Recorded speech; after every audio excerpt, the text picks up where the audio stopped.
En esta segunda entrega de, de la serie dedicada a los amplificadores de tensión para radiofrecuencia, vamos a ver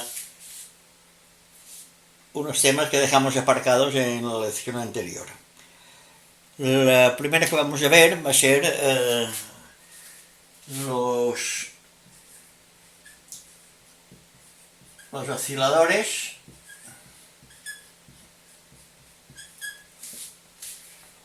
en puente de Wien.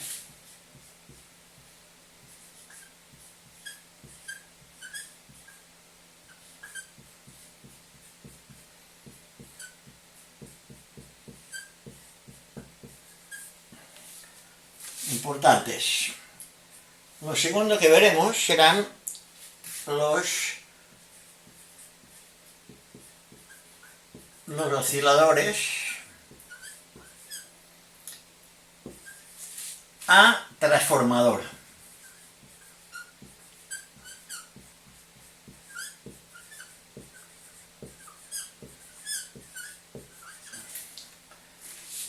Y seguidamente veremos, empezaremos a ver los circuitos resonantes.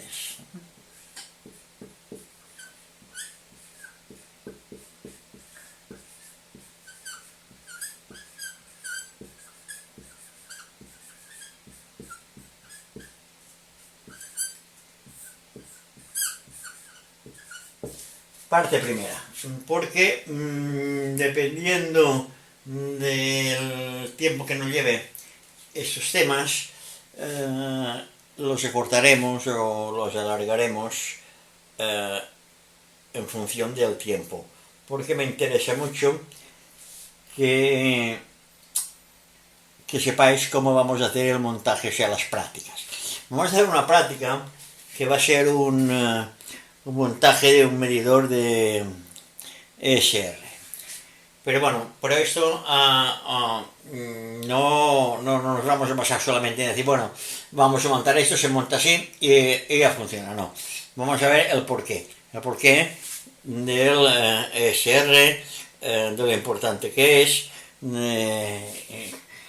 porque a veces, muchas veces, mucha gente piensa que el condensador lo mide la capacidad y es bueno. No, cuidado, esto es más largo y esto es el ESR es un quebradero de cabeza para muchos montajes y muchos circuitos.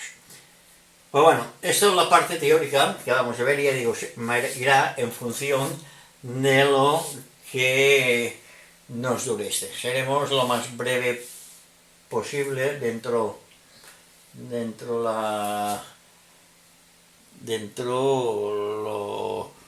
lo comprensible que puede ser todo, porque tampoco nos podemos resumirlo mucho.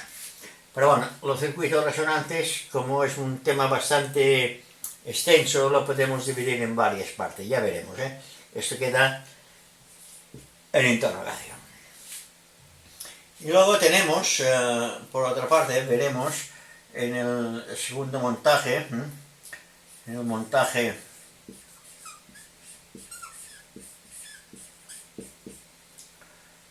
no es montaje. Diríamos la práctica, mejor dicho,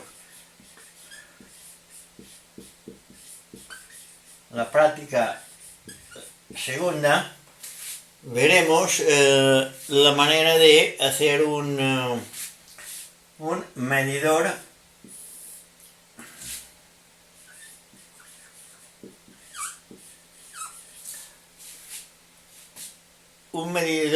para poder medir la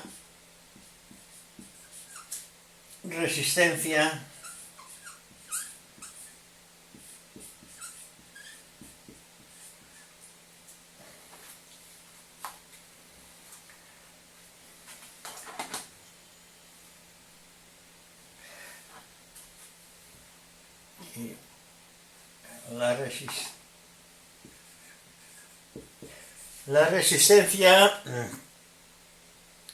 serie equivalente. Serie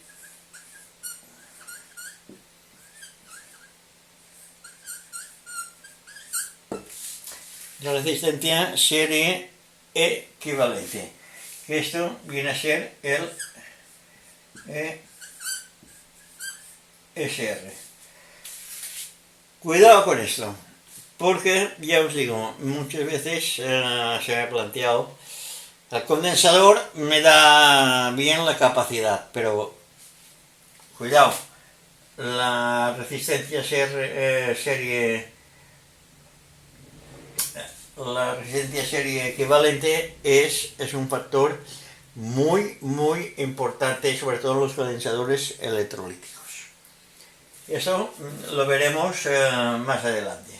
Ahora nos basaremos o veremos esto hasta aquí.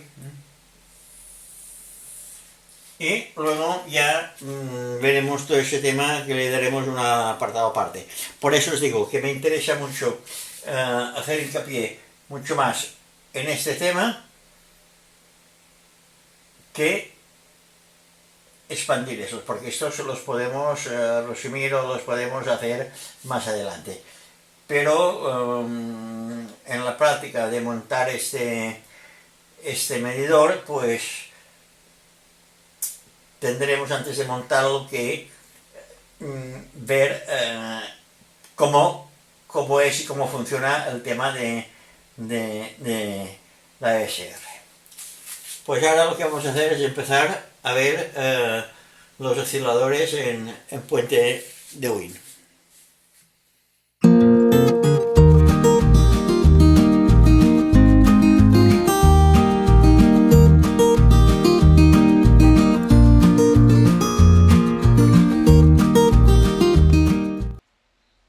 Vamos a hablar ahora del oscilador de baja frecuencia en puente de Wien.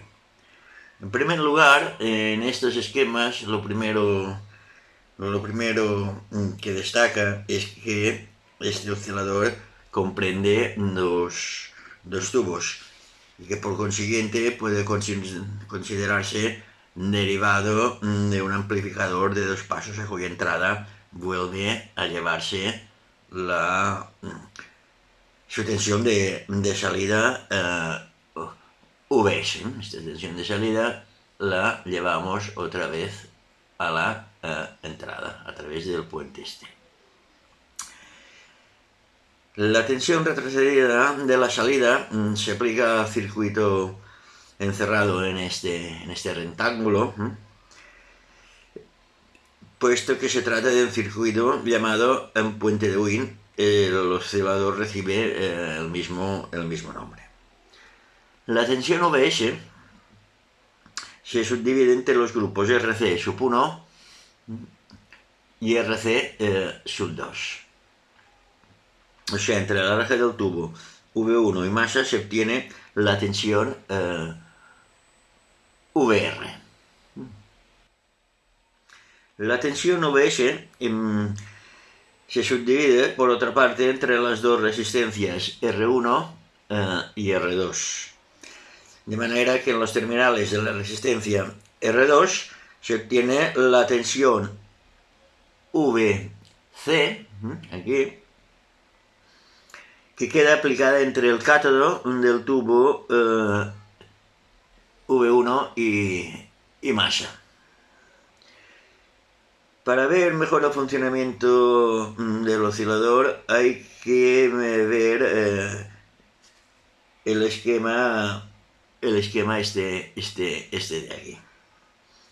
Dicho esquema es idéntico a este, pero los componentes del circuito en un puente de Wien diseñadas con líneas más gruesas, este circuito de aquí, se hallan dispuestos de modo diferente a este. Así podemos ver inmediatamente que la resistencia R2 no solo sirve para el puente, sino también para proporcionar la tensión de polarización del tubo V1.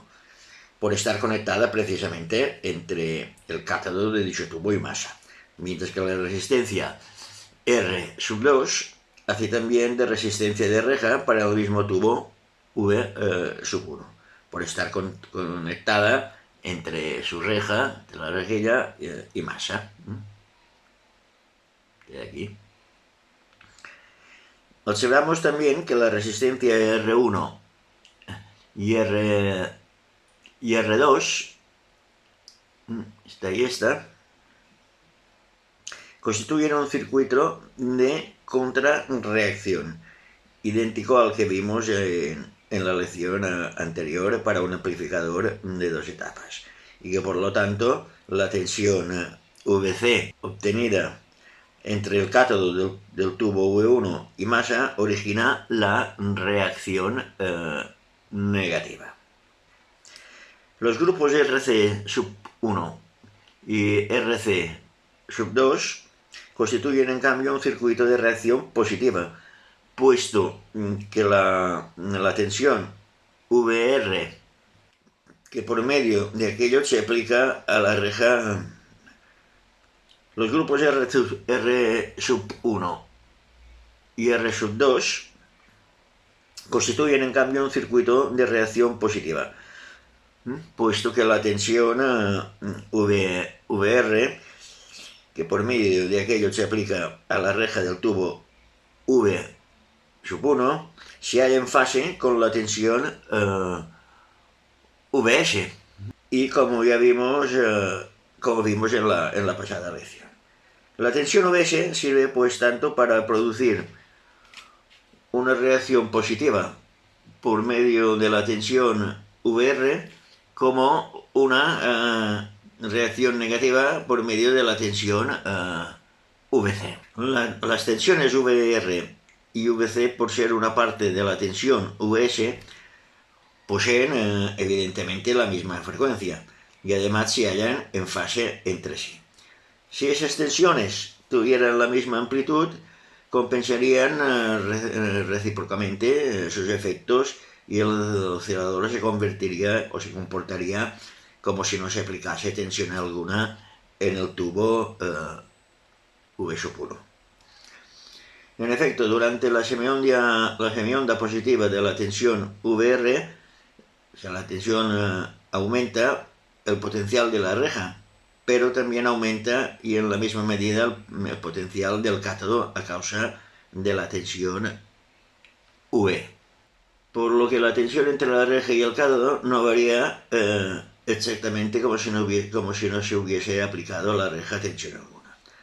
Y lo mismo sucede durante la semionda negativa de la tensión VR, porque ahora el potencial de la reja disminuye, pero también disminuye, y en igual medida, el potencial del cátodo.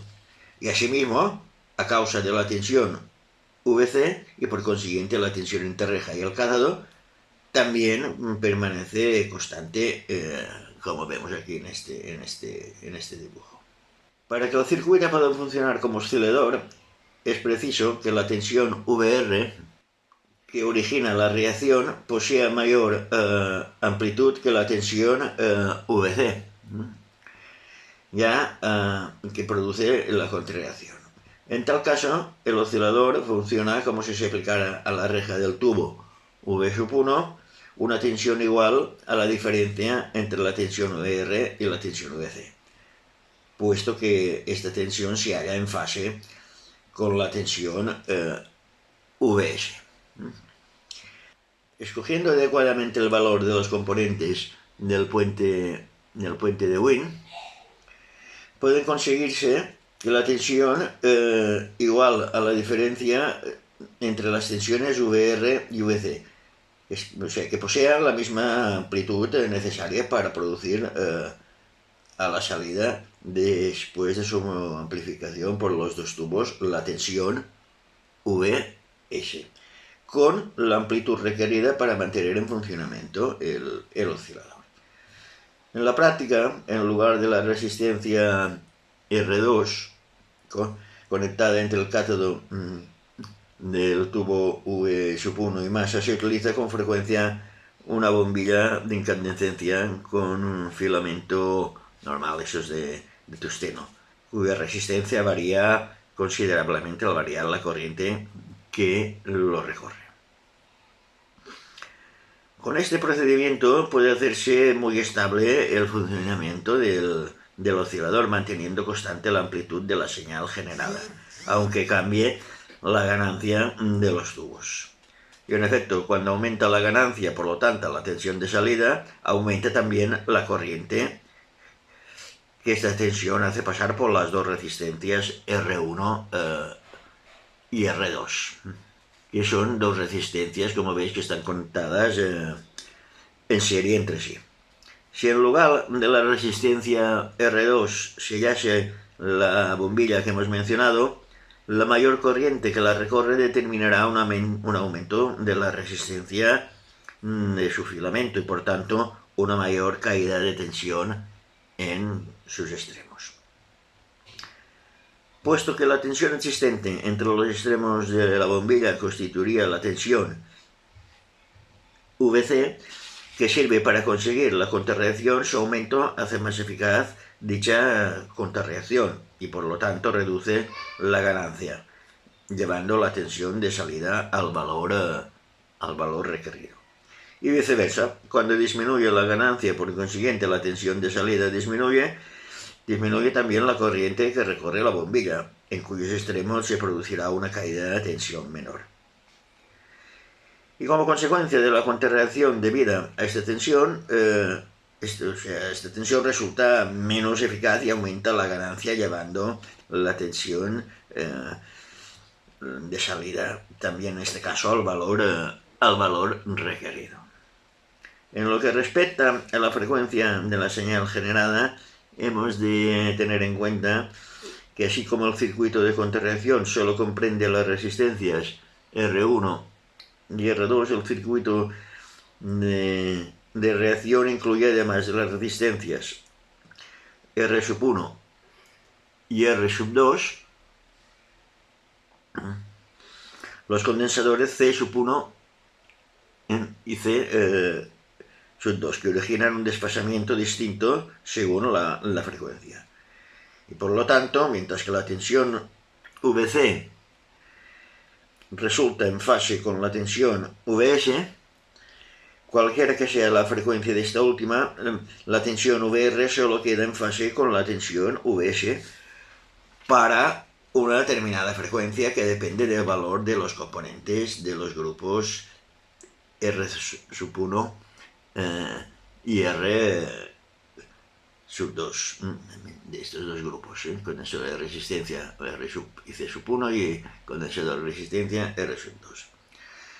Y de todo esto se deduce que el oscilador solo funciona a la frecuencia para la cual la tensión VR resulta en fase con la tensión VS. Para variar la frecuencia de la señal generada, basta variar el valor de los elementos del grupo RC y a tal fin se adoptan en la práctica valores idénticos para las dos resistencias como para los dos condensadores, con el objeto de facilitar la variación de la resistencia o de la capacidad.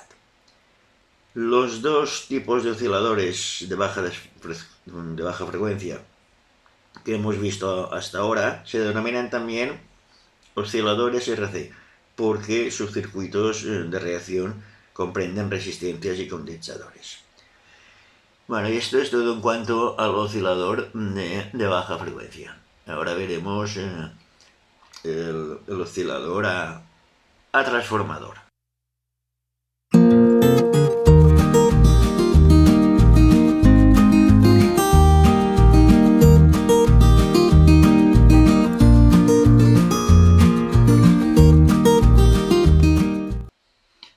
Vamos a ver ahora el oscilador a transformador, como veremos en este esquema, donde los elementos de reacción se han diseñado dentro del rectángulo de líneas discontinuas. Como vemos, poniendo así de relieve que dicho circuito comprende un transformador a los extremos de cuyo primario P va conectado el condensador C. Por lo que sabemos o hemos visto o hemos estudiado anteriormente, sabemos que un oscilador funciona como un amplificador cuya señal de entrada se toma no del exterior de algún circuito, sino de su propia salida de señal. Los dos osciladores que hemos visto anteriormente funcionan como amplificadores en clase A, mientras que el oscilador transformador se hace funcionar en clase C. No sé si os acordáis de cuando hablábamos de los amplificadores en clase A, B, en fin. Por eso la teoría es importante aprenderla y recordarla. En este esquema vemos en efecto que la tensión para la polarización del tubo no se obtiene ya por medio de una resistencia de cátodo, sino mediante el grupo RPCP. Estos dos. Resistencia P y condensador P. Conectados a la reja a través del secundario del transformador. Puesto que el tubo funciona en clase C, habrá corriente de reja que recorre la resistencia y termina en sus extremos la tensión de polarización VP. Esta tensión de aquí, la cual se mantiene constante a través del condensador CP. No haremos referencia ahora a todo lo que es el funcionamiento del circuito en clase C, puesto que estos circuitos se utilizan normalmente, sobre todo en los transmisores que hablaremos más adelante. Por el momento, lo que nos interesa ver es cómo se comporta el circuito de reacción, que es el elemento fundamental para el funcionamiento del oscilador. También, en este caso, el circuito de reacción debe reducir la amplitud de la tensión de salida Vs, esta de aquí, esta es la tensión de salida, formando una tensión VR en oposición con esta. Y ya ha de determinar además la frecuencia de funcionamiento del oscilador.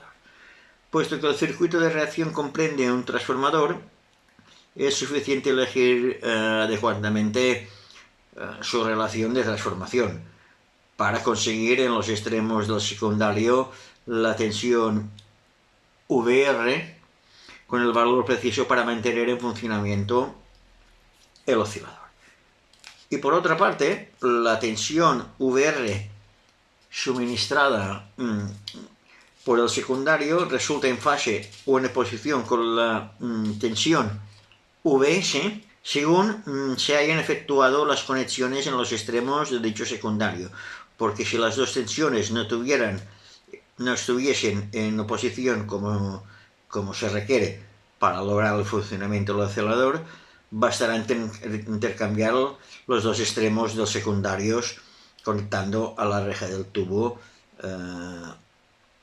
el extremo unido al grupo RC o viceversa. O sea que cambiando las conexiones ya estaría solucionado el tema.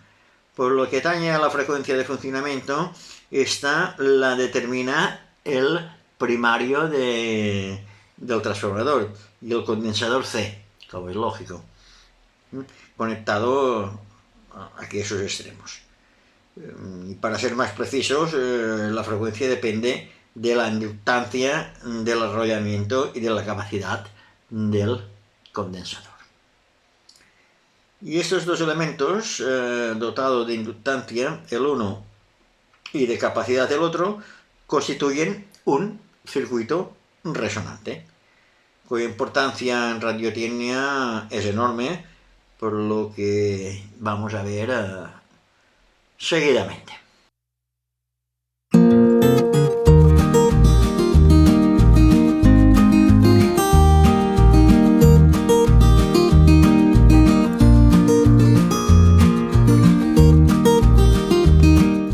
Vamos ahora a hablar de los circuitos resonantes.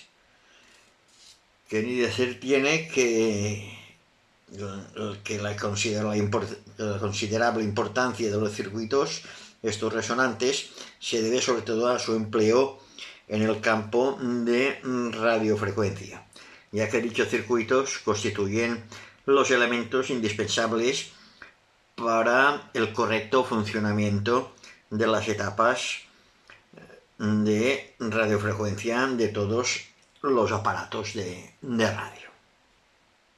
Así pues, cuando digamos ahora en relación con los circuitos resonantes, no solo servirá para completar el examen de los osciladores de baja frecuencia a transformador,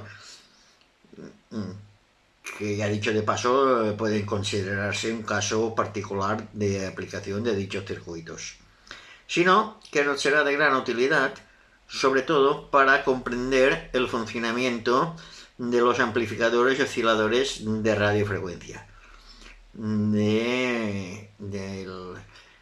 y del estudio que veremos en próximos entregas o próximos tutoriales. En general, puede decirse que en un circuito resonante está constituido por un elemento que representa inductancia y otro que representa capacidad, como vemos aquí. Por lo que podemos ver, pues este es un circuito resonante, que tenemos la L, que es la bobina o inductancia, conectada en paralelo con un condensador C, como podemos ver aquí. Aquí mismo podemos ver un péndulo que nos será útil para comprender cómo se produce el funcionamiento de un circuito resonante, ya que cuando un péndulo oscila origina transformaciones de energías análogas a las que se verifican en un circuito resonante. En primer lugar, habrá que suministrar dicha energía al circuito, lo que se puede conseguir cargando el condensador por medio de una pila después de haberlo desconectado de la bobina, como podemos ver aquí. Aquí cortamos la bobina, le damos tensión y cargamos el condensador. Es necesario que en el momento de carga el condensador esté separado del solenoide o de la bobina, para evitar que se ponga la pila en cortocircuito en el supuesto de que la bobina no tenga resistencia óhmica. Como sabemos, o deberíamos saber por lecciones anteriores, la mitad de la energía suministrada por la pila para cargar el condensador queda almacenada en ese elemento, que crea un campo eléctrico entre sus armaduras. Vemos pues que para dar impulso al péndulo basta con desplazarlo de su posición de equilibrio, dibujada aquí con líneas discontinuas, y lo desplazamos. Al actuar así, en efecto, se aumenta el nivel al que se encuentra el péndulo, el cual adquiere una mayor energía potencial, como ya hemos explicado anteriormente. La energía potencial que posee el péndulo queda invariable hasta que el péndulo se retiene en la posición esta de aquí. Cogemos el péndulo y lo ponemos hasta aquí. Dicha energía, como hemos dicho, solo varía cuando se suelta el péndulo. Cuando lo soltamos, pues se desplaza libremente. Análogamente, después de desconectar el condensador de la pila, la energía almacenada por aquel no varía hasta que se restablece la conexión. Aquí tenemos la energía en el condensador y ahí está y no pasa nada. Pero al conectar el solenoide con el condensador, las cargas eléctricas se desplazan, mejor dicho, de una a otra armadura. Veamos ahora qué sucede con la energía almacenada por el condensador a partir del instante en que este elemento se conecta al solenoide. Y entre sus armaduras, sigue existiendo la misma tensión V suministrada por la pila. La situación en dicho instante es la que podemos ver en la figura A, esta de aquí, en la que los elementos del circuito resonante se han representado mediante un condensador de aire formando por dos armaduras planas y paralelas y por un solenoide constituido por tres espiras. De esta manera pueden dibujarse también las líneas de fuerza del campo eléctrico existente entre las armaduras del condensador y en el que se haya almacenada la energía eléctrica. Se han dibujado también el péndulo en la posición en que se encuentra en el instante en que queda libre para moverse. A partir de este momento, el péndulo se desplaza para volver luego a su posición de reposo. Lo cogemos, ponemos aquí y aquí vuelve otra vez a la posición de reposo, perdiéndose a medida que disminuye su nivel de energía, su energía potencial que se le había suministrado al desplazarlo de dicha posición. Esa energía no se pierde, sino que se transforma en energía cinética. Y por lo tanto, cuando el péndulo vuelve a encontrarse en su posición de reposo, ya ha perdido toda la energía potencial que se le había suministrado. Posee una energía cinética equivalente debida a la velocidad que ha querido al descender. En el circuito resonante, el condensador vuelve también a la misma situación en que se hallaba antes de ser cargado, o sea, se descarga mediante una corriente que atraviesa la bobina. Como sabemos, esta corriente está constituida por las cargas eléctricas que pasan de una armadura a otra. Como consecuencia de dicho desplazamiento, el número de las cargas disminuye en una armadura y aumenta en la otra, hasta que en ambas armaduras queda idéntico número de cargas y por lo tanto la tensión V toma el valor 0.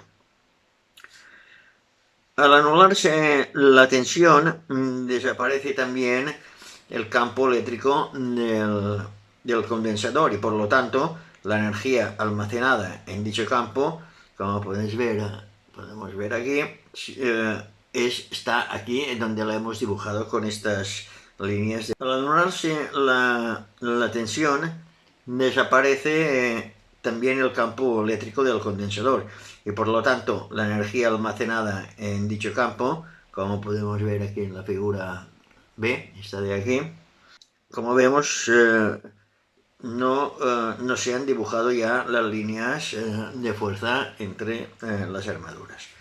Tampoco en este caso se disipa la energía eléctrica, que queda almacenada en la bobina en forma de campo magnético, que se indican con esas líneas de fuerza, ya que la corriente de descarga que atraviesa la bobina crea precisamente un campo magnético alrededor de sus espiras, como hemos visto en lecciones anteriores. Volvamos ahora al péndulo y podemos ver que cuando alcanza su posición de reposo no se detiene, sino que continúa su desplazamiento por efecto de la velocidad que posee, lo que significa que la energía cinética se transforma nuevamente en energía potencial, puesto que el nivel del péndulo va aumentando de nuevo. Si suponemos que el péndulo no encuentra resistencias que obstaculicen su movimiento, toda la energía cinética se transforma en energía potencial y entonces el péndulo alcanza el mismo nivel de aquí. A la derecha de su posición de reposo, como se ve aquí. En vez de quedar aquí, a nivel de reposo, se va a este punto. Comportamiento análogo encontramos en el circuito resonante.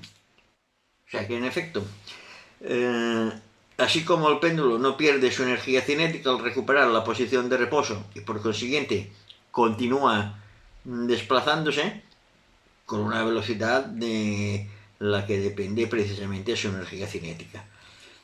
Tampoco pierde su energía el circuito resonante cuando el condensador se descarga y por lo tanto sigue circulando corriente en el circuito. Corriente de la que depende precisamente la energía almacenada por el solenoide. Al continuar circulando la corriente, prosigue el desplazamiento de las cargas eléctricas de una a otra armadura,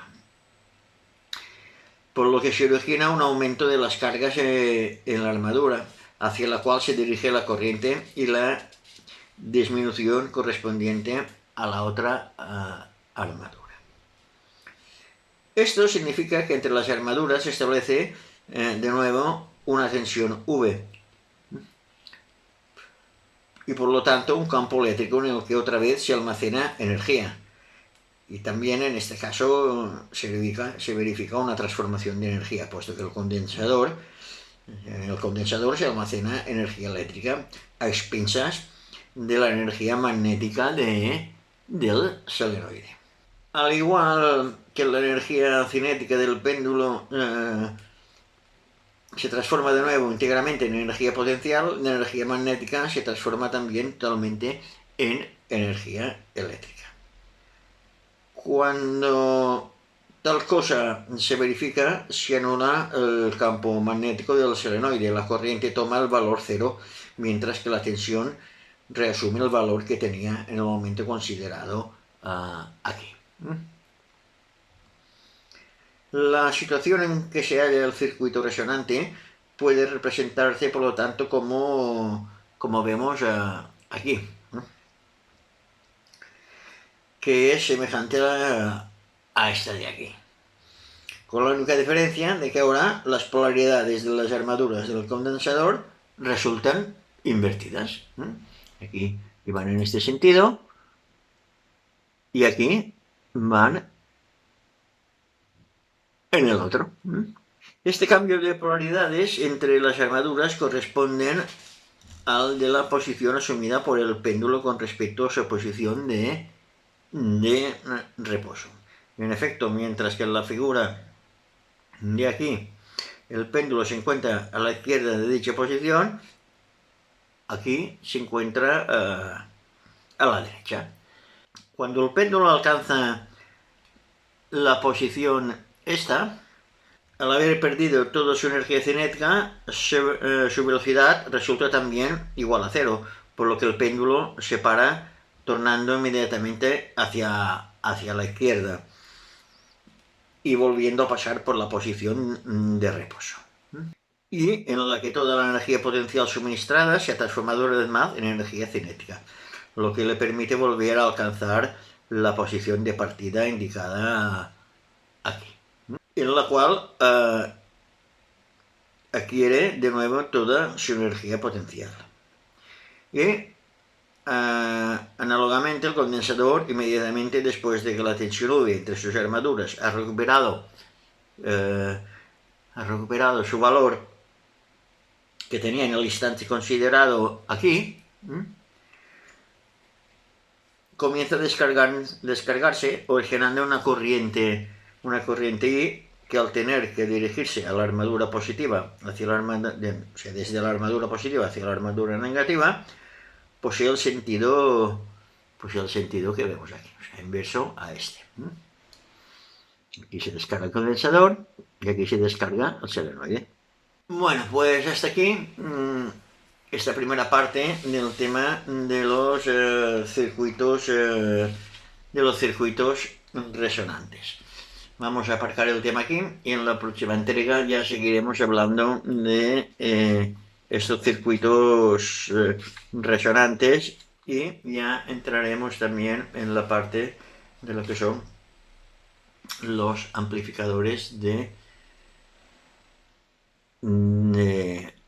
tensión para la radiofrecuencia. Y ahora, seguidamente, lo que veremos será, vamos a hacer un montaje de un probador o un medidor, mejor dicho, un medidor de las resistencias serie equivalente de los condensadores.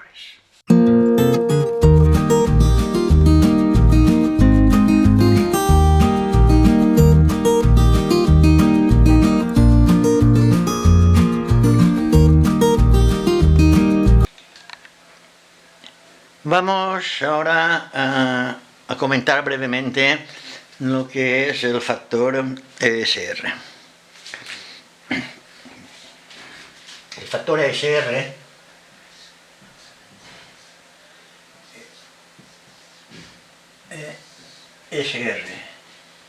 Estas siglas significan resistencia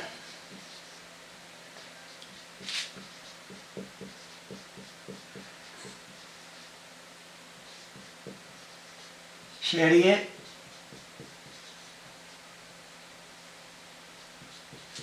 equivalente.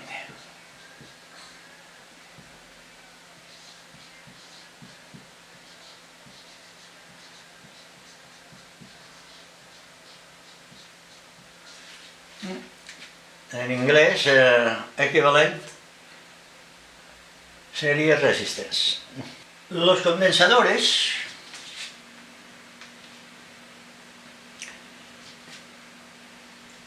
el condensador ideal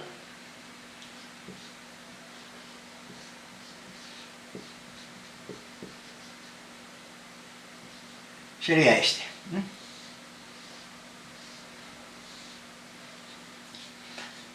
Pero el condensador real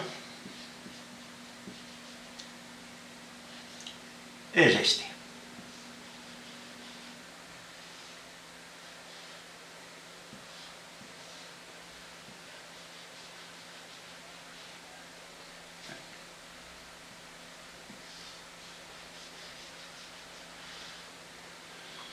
O sea, esto sería un condensador real, que esto sería el S,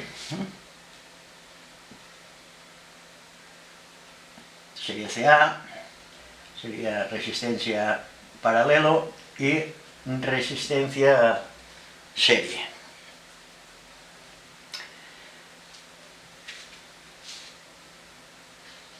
La LS es la inductancia que existe entre los terminales y las placas. Esta sería la inductancia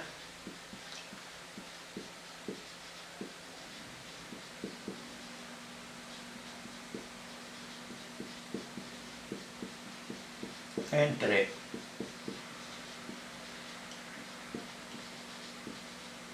terminales y las placas del condensador. Como sabemos, el condensador está constituido por dos plaquitas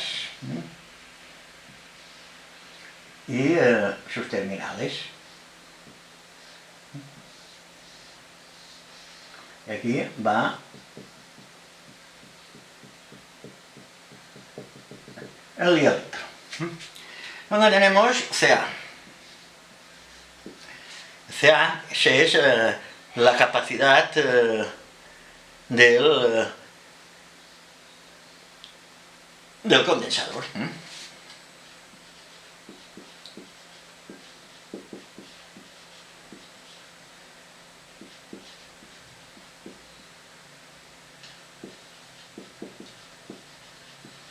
O sea, los microfaradios, lo que es la capacidad del condensador.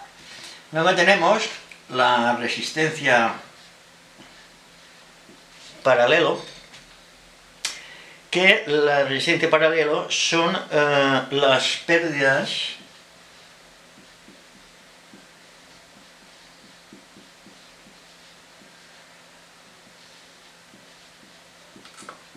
que tenemos entre el dielectro.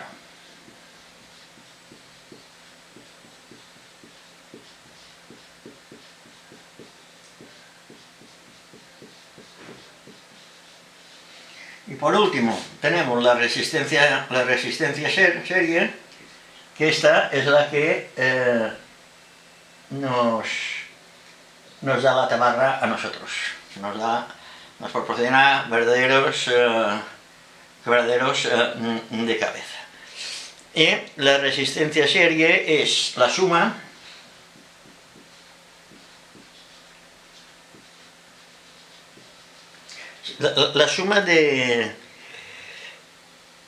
de todas las pérdidas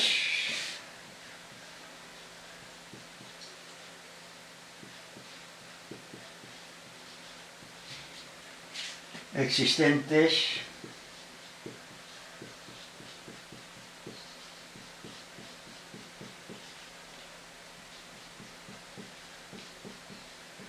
entre los varios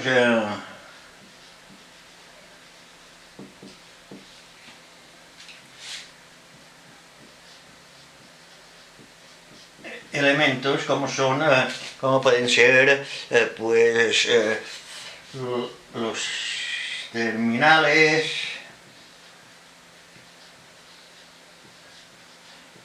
las uniones, el dielectro, en fin, todas las pérdidas que se originan dentro del condensador. Esto no es que lo lleve físicamente dentro del condensador, ni mucho menos. Esto son elementos que se forman dentro del condensador, pero físicamente esto no existe. Pues la RS dichosa, esa es lo que nos da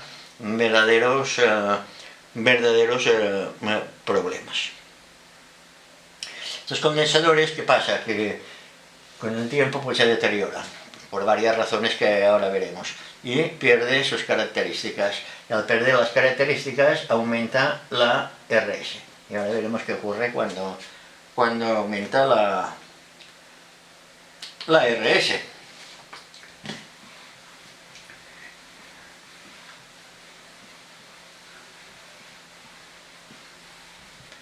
En un condensador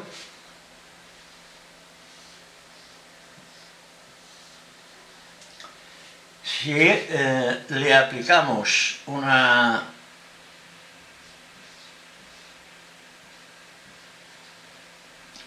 corriente continua, ¿qué pasa? Pues no pasa nada.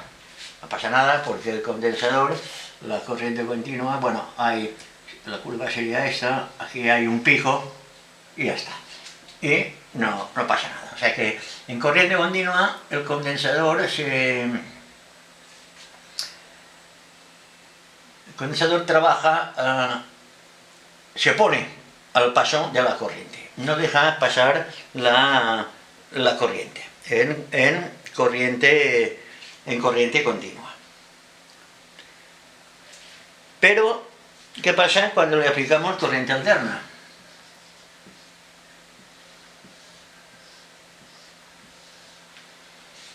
Al aplicar corriente alterna, como es una corriente que una vez es positiva y otra es negativa según la frecuencia, pues deja pasar la corriente alterna. O sea que esto se comporta como un circuito cerrado, y esto sería pues como un circuito abierto. Aquí la corriente no pasa, pero cuando es alterna, pues sí que nos fluye. O sea que aquí la descarga, la carga y descarga en relación al tiempo, pues no sería esta onda. Estos condensadores todos los condensadores tienen una reactancia capacitativa.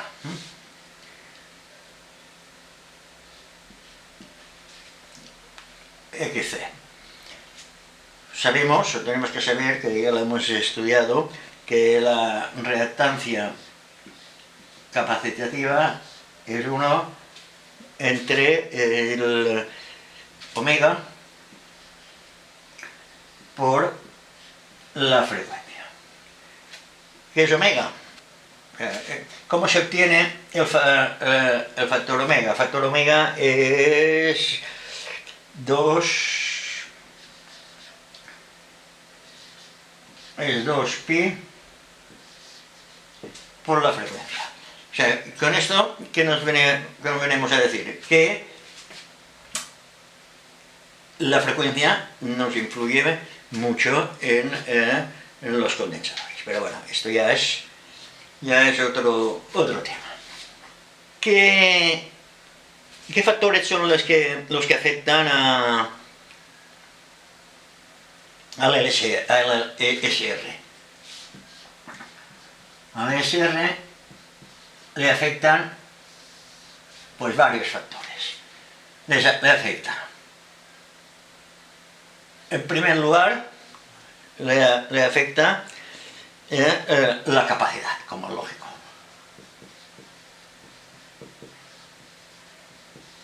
Otro factor que le afecta es la tensión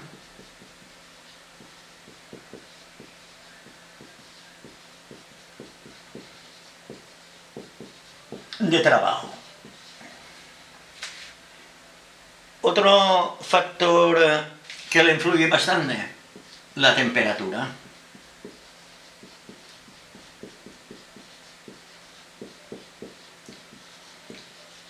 Y otro factor que le influye mucho es la frecuencia.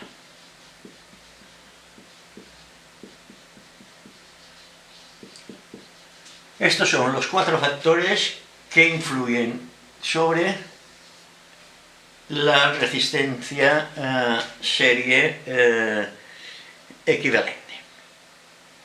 Por eso la resistencia serie equivalente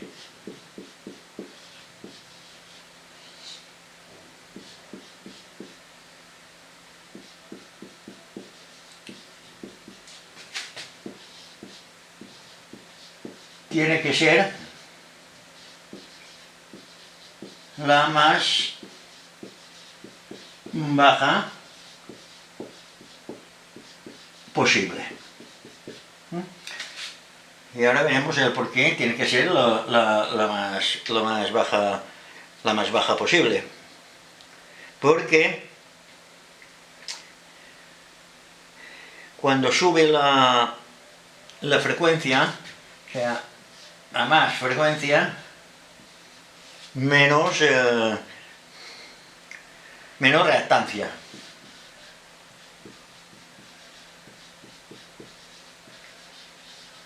Y viceversa. A menos frecuencia, más reactancia. Bueno, el tema ese de la frecuencia es un tema que es muy largo, influyen tantas cosas que no vamos a entrar ahora porque estaríamos 2 horas hablando del tema ese de la influencia de la frecuencia sobre los circuitos condensadores y circuitos de AC. Bueno, ahora lo que nos interesa saber es que todos estos factores nos afectan a la ESR.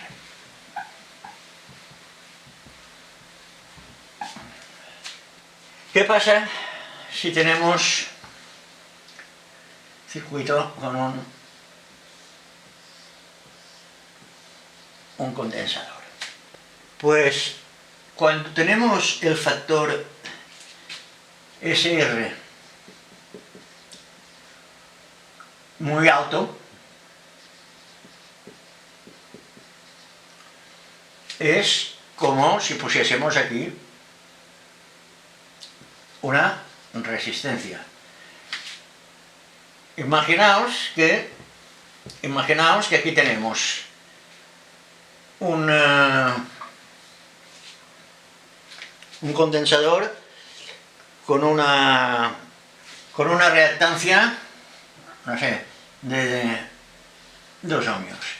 Y tenemos la ESR, tenemos, no sé, 15 ohmios. ¿Qué pasa aquí? Pues pasa que realmente no tenemos un condensador. Aquí lo que tenemos es una resistencia de 15 ohmios en vez de un condensador. Aquí está la gran importancia del tema de la ESR. Si hiciésemos unas medidas,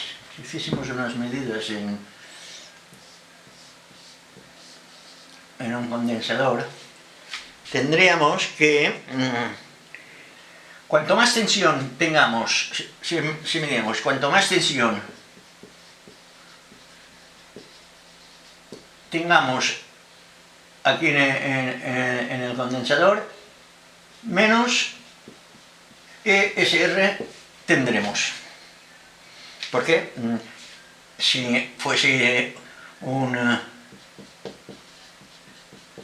condensador ideal, habría toda la tensión, no habría resistencia. Pero si aquí tenemos 0,1 ohmio, pues aquí ya tenemos una pequeña resistencia, si la tensión y la corriente ya nos baja.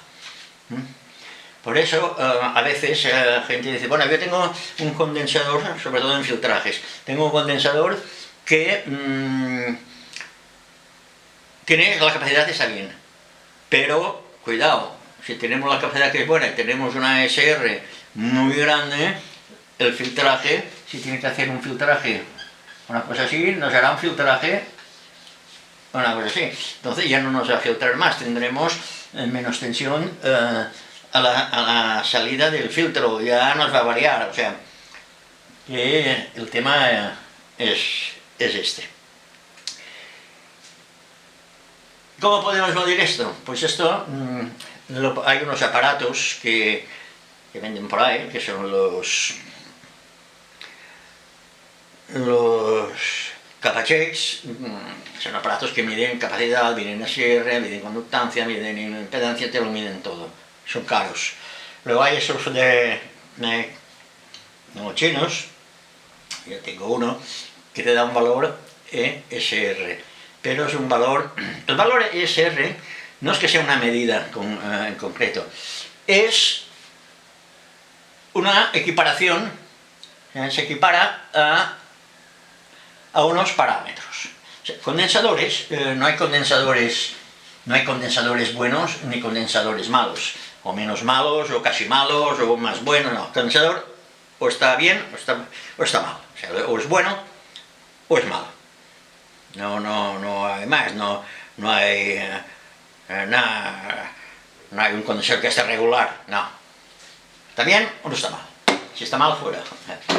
Y para medir esto hay estos aparatos. Pero si queremos saber los condensadores si están bien o si están mal en plan económico, en plan casero, y funciona, porque yo lo he comprobado y funciona, si podemos saber el montaje que haremos, veremos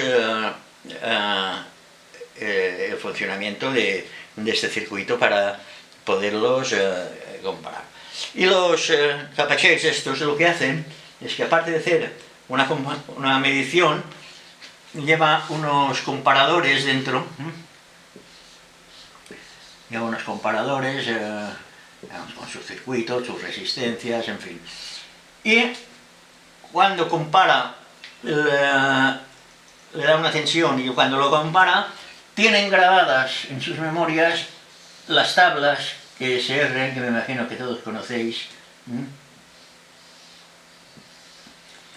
que te da aquí tensión, capacidad y ESR. O sea que ya, no sé, ahora te lo pongo a ojo, no sé, un condensador que a 63 voltios, 10 microfaradios, pues tendrá una ESR equivalente, o sea, una resistencia equivalente de 0,01 ohmios, por decir algo.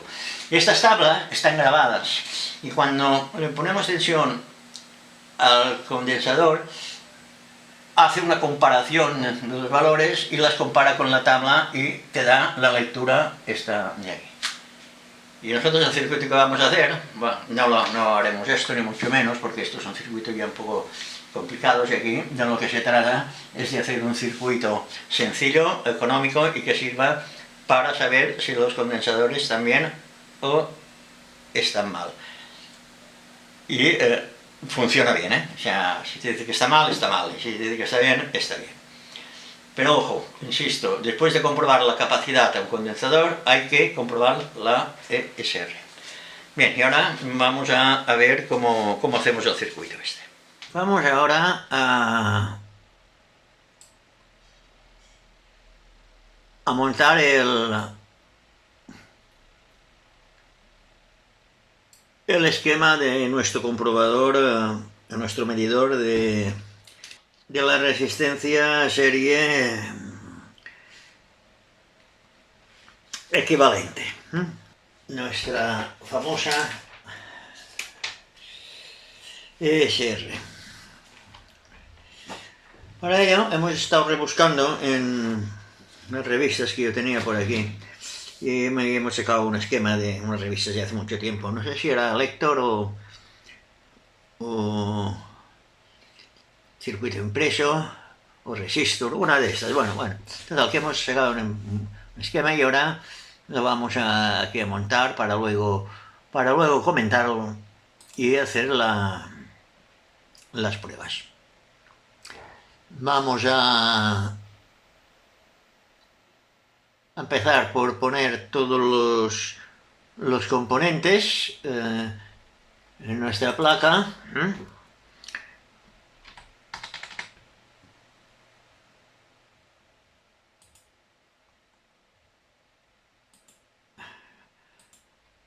Y a ver qué... Venga, aquí ya tenemos el integrado, el 555.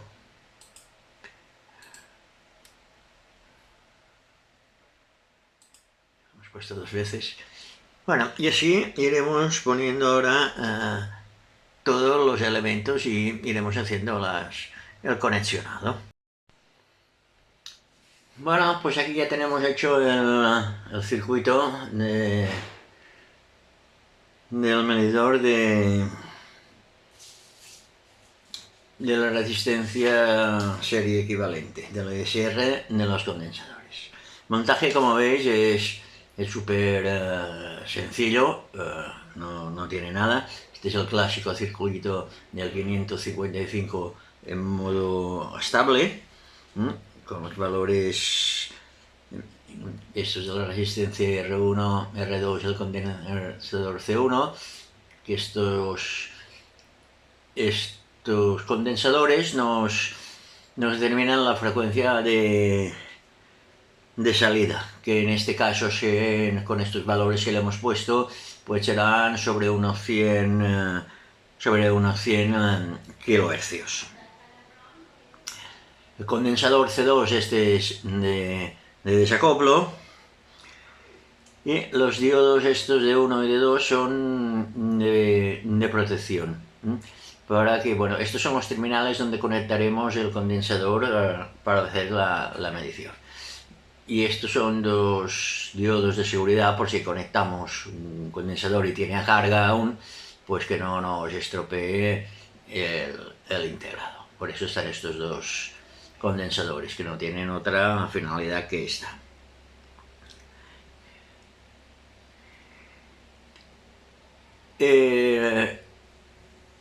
Estos diodos de aquí, este condensador, esto es el circuito para el detector de picos, detector de la envolvente,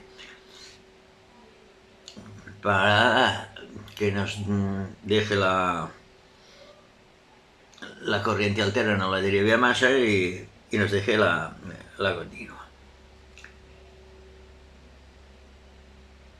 Y este es un condensador de filtraje. Y esto es todo el circuito. Como veis, poca cosa lleva. Y aquí pues conectaremos los dos extremos del condensador, y veremos qué valor tiene, si es bueno o si es malo. El valor no lo vamos a saber. Bueno, y aparte de aquí, esto es para hacer las mediciones. Que aquí hay dos maneras de medir el condensador, si es bueno o si es malo. Como dijimos, aquí vamos a medir si es bueno o es malo. Que es, en primer lugar, podemos poner un potenciómetro y un amperímetro, que está conectado entre masa y aquí, y el cursor variable del potenciómetro. Y aquí con eso, ¿qué hacemos? Pues esto, cuando cortocircuitemos aquí, si hacemos un puente aquí, y el medidor a través del potenciómetro lo tenemos que exponer a fondo de escala. Y aquí, bueno, yo he puesto un microamperímetro de 200 microamperios, pero en la práctica, como veremos, como no tenía yo el medidor exacto, hemos puesto un búmeter que para el caso es lo mismo. Será un miliamperímetro. Y lo pondremos a fondo de escala. Luego iremos poniendo aquí resistencias entre 1 y 5 ohmios, y iremos marcando sobre el potenciómetro las mediciones. Más de 5 ya no son buenos los condensadores. Más de 5 ohmios, la medida que nos dará con 5 ohmios, aquí ya no son buenos. Y yo diría que hasta 4. Hasta 4 ohmios lo podemos dar por bueno, pero a partir de más resistencia no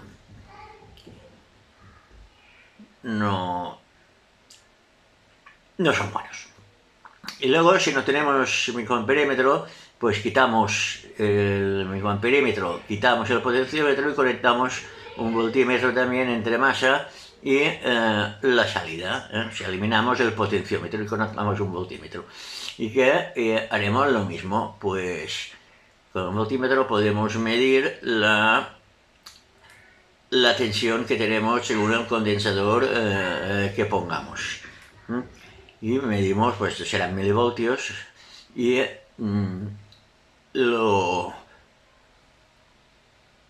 como menos tensión tenga, peor es el condensador, más malo es. O sea que aquí habrá que va a poner un cortocircuito y veremos el fondo, no lo que nos mide a la escala. El cortocircuito sería lo que llamamos el condensador ideal. Y luego con las resistencias pues también mediremos más lo que nos puede dar. Y así sabremos si el condensador es bueno o si el condensador es malo. La alimentación la podéis alimentar a 5, 6 o 9 voltios, no es crítico. Y ya digo, y con ese sencillo montaje veremos cómo podemos medir los condensadores. Ahora lo miraremos físicamente sobre una protoboard y a ver qué resultado nos da. Vamos ahora a ver si lo que hemos dicho se hace realidad.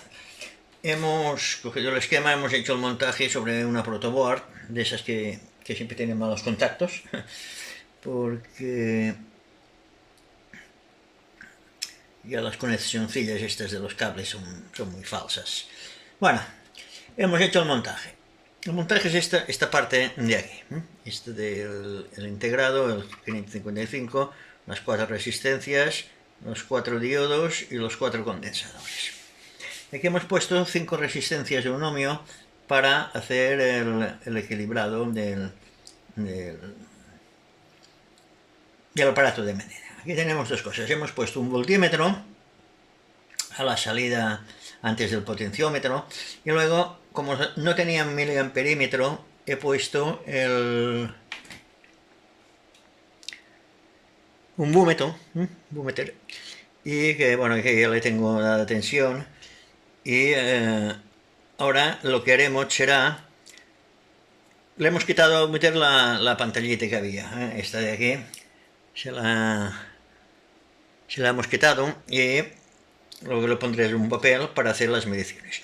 Y aquí hemos puesto 5 resistencias en serie de 1 ohmio y un potenciómetro. Ahora llevaremos el medidor a fondo de escala.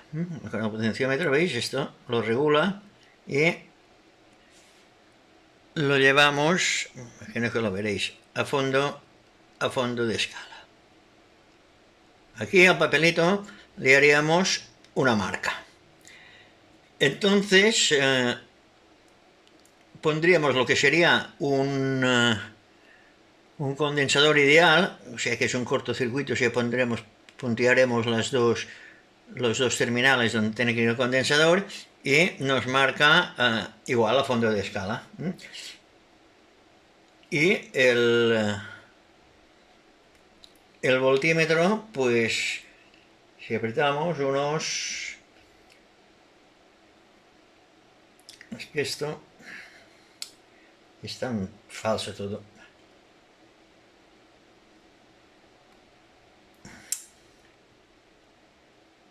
Casi 2000 milivoltios. Pero bueno, y ahora lo que haremos será quitar esto y lo pondremos en la primera resistencia. Y le haremos otra marca al medidor.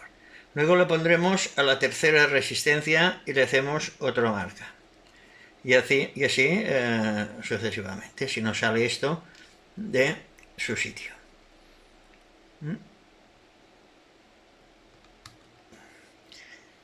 Y vamos marcando. Y el máximo serán 5 ohmios. Los 5 ohmios aquí ya empieza, cuando se tiene que marcar 5 ohmios, aquí ya podemos decir que esto ya entrará en la zona de malo. Entonces, cuando tengamos estas divisiones, pondremos las pegatinas y sabremos dónde. Lo suyo es un miliamperímetro, pero bueno, como yo ahora no tengo, lo haremos con esto. Si no tenéis miliamperímetro, pues muy fácil. Se quita el potenciómetro, que ya no sirve para nada, y se mide la tensión y 3/4 de lo mismo. Se va midiendo, pues en cortocircuito 266, que es la máxima tensión, y en 5 ohmios tiene que dar menos tensión, ¿sí? ¿Veis? 1,77. O sea que esto quiere decir que cuanto más resistencia tengamos medida aquí, pues menos tensión habrá. Y al haber menos tensión, más malo es el condensador. Y ahora vamos a quitar esto y pondremos un condensador. Entre aquí, es que no importa la polaridad, ¿eh? A ver, que no es... Esto...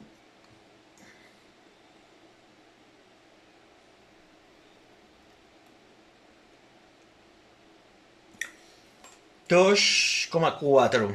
Como veis, 2,4 es...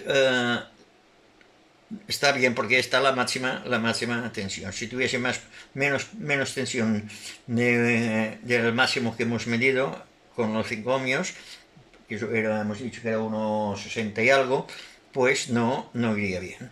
Pero bueno, aquí está bien. O sea que con un tester lo podéis medir perfectamente.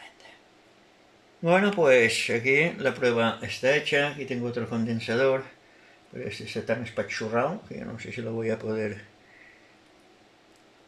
medir. Ok, voy a quitar este. Pondremos...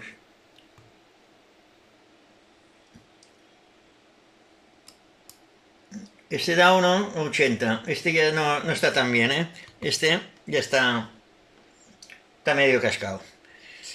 Esa es la importancia de los condensadores, del SR.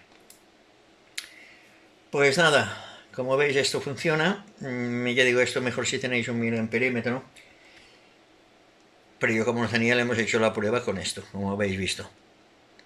Y ahora lo que haremos será hacer la placa, por si alguien lo quiere hacer y lo quiere hacer en una placa PCB, pues vamos a hacer la plaquita. Bueno, pues aquí tenemos el esquema que hemos hecho. Lo hemos pasado en limpio para que lo vieseis mejor, más grande, más que nada. Y bueno, es el mismo que hemos hecho con el programa de diseño de placas. Este es el esquema y bueno, y lo de siempre aquí, estos dos medidores pues no están puestos no estarán sobre la PCB, solo estará este conector. Y esto pues o ponéis uno, o ponéis otro, o ponéis los dos. Esto ya a gusto de cada uno. Y el resultado pues ha sido este. Esto es la serigrafía de la parte de los componentes. Este es el fotolito.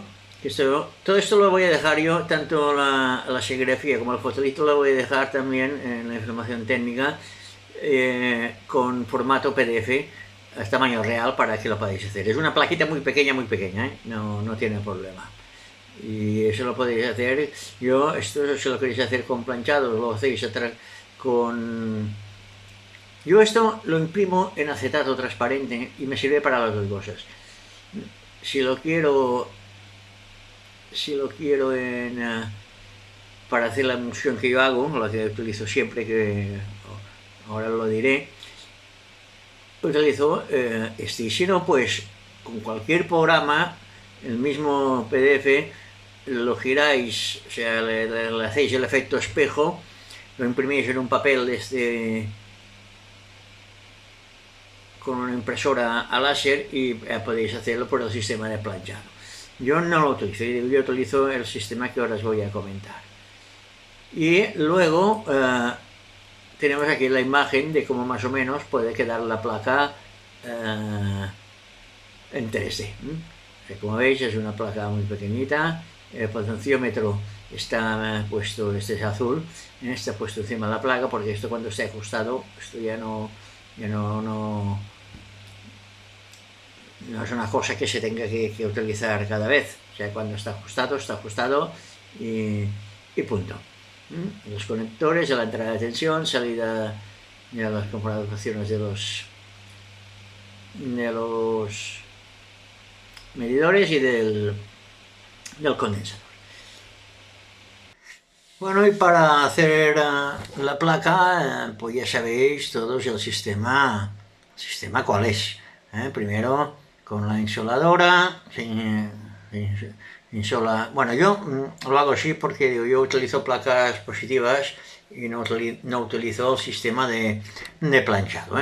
Yo cojo la placa positiva con un fotolito, hago la insolación, que esto es una insoladora con rayos ultravioleta, y luego para hacer la emulsión para el revelado se utiliza sosa cáustica, que es una proporción de 7 gramos por medio litro de agua.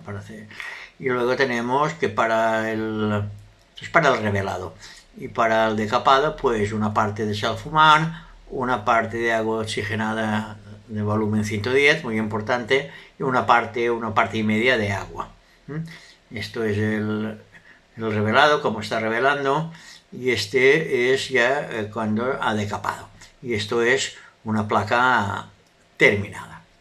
O sea, que es muy sencillo, de muy bajo coste, esto no cuesta prácticamente nada. Y si os interesa hacerlo y queréis tener más información sobre esto, aquí abajo os dejo el enlace de mi canal, donde hay 2 o 3 o 4 o 5, no sé cuántos tutoriales que hablan de este tema paso a paso, cómo hacerlo y cómo dejar de hacerlo. Bueno, pues si estáis decidido a hacerlo, pues es un montaje que es muy sencillo, este que hemos hecho, y os va a servir bastante.